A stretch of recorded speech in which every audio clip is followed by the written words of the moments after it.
সময়টা ১৯৯০ সাল। কুয়েত ও ইরাকের মধ্যে বেজে উঠেছে যুদ্ধের দামামা।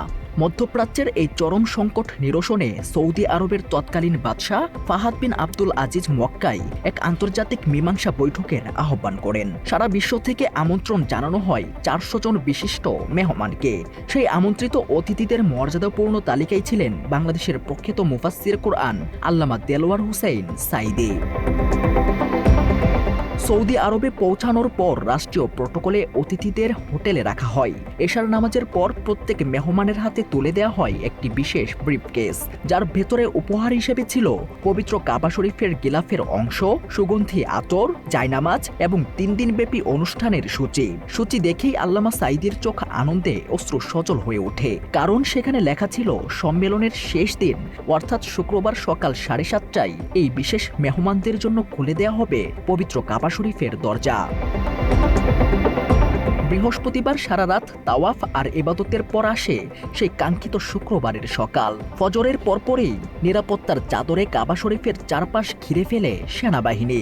সাধারণ মুসল্লিদের তাওয়াফ সাময়িকভাবে নির্দিষ্ট গণ্ডিতে আটকে কাবার দরজায় লাগানো হয় বিশাল এক সিঁড়ি। প্রবেশের ক্ষেত্রে প্রথম সারিতে ছিলেন তৎকালীন আজাদ কাশ্মীরের প্রেসিডেন্ট সর্দার আব্দুল কাইয়ুম এবং আফগান মুক্তিযুদ্ধের সর্বাধিনায়ক আব্দুর রব আস-সাইয়াফ। ঠিক ৩ নম্বরেই পবিত্র কাবাঘরের ভেতরে প্রবেশের সেই বিরল সৌভাগ্য অর্জন করেন আল্লামা সাঈদী। কাবার ভেতরে প্রবেশের অনুভূতি ছিল অবর্ণনীয়। চারদিকে কাবার দেয়াল, মাঝখানে সিজদায় লুটিয়ে পড়েন তিনি। দীর্ঘ আধা ঘন্টা ধরে চলে তার কান্না আর মোনাজাত। কাবার ভেতরে তার পাশেই ছিলেন রাজশাহী বিশ্ববিদ্যালয়ের প্রাক্তন ভাইস চ্যান্সেলর মরহুম ডক্টর এম.এ. বারী। অশ্রুসিক্ত নয়নে তিনি কাবার দরজার দিকে ইশারা করেন। সেখানে স্বর্ণাক্ষরে লেখা ছিল কোরআনের আয়াত, তোমরা আমাকে ডাকো, আমি তোমাদের ডাকে সাড়া দেব। এর নিচেই লেখা ছিল সূরা কুরাইশের আয়াত। এই দৃশ্য দেখে আবেগাপ্লুত হয়ে পড়েন তিনি। মাত্র ৩০% টাকায় জমির মালিক হয়ে নতুন বাংলাদেশের গড়ে তোলার স্বপ্ন দেখা বাংলা বসতি। জীবনের অন্যতম শ্রেষ্ঠ সেই স্মৃতি তিনি পরবর্তীতে তার বহু মাহফিলে অত্যন্ত আবেগের সাথে স্মরণ করেছেন আল্লামা সাঈদী। কুয়েত এবং ইরাকে যেবার যুদ্ধ বাঁধল, সেই যুদ্ধের মীমাংসা বৈঠক আহ্বান করলেন বাদশাহ ফাহাদ।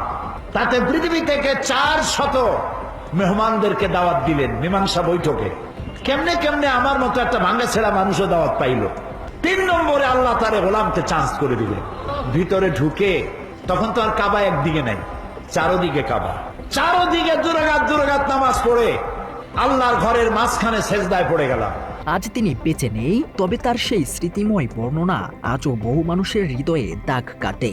মহান আল্লাহ যেন তার এই প্রিয় বান্দার কবরকে জান্নাতের টুকরোয় পরিণত করেন এবং তাকে জান্নাতের সর্বোচ্চ মাকাম দান করেন, এমনটাই প্রার্থনা তার অগণিত অনুসারীদের। বাংলা এডিশন, ঢাকা।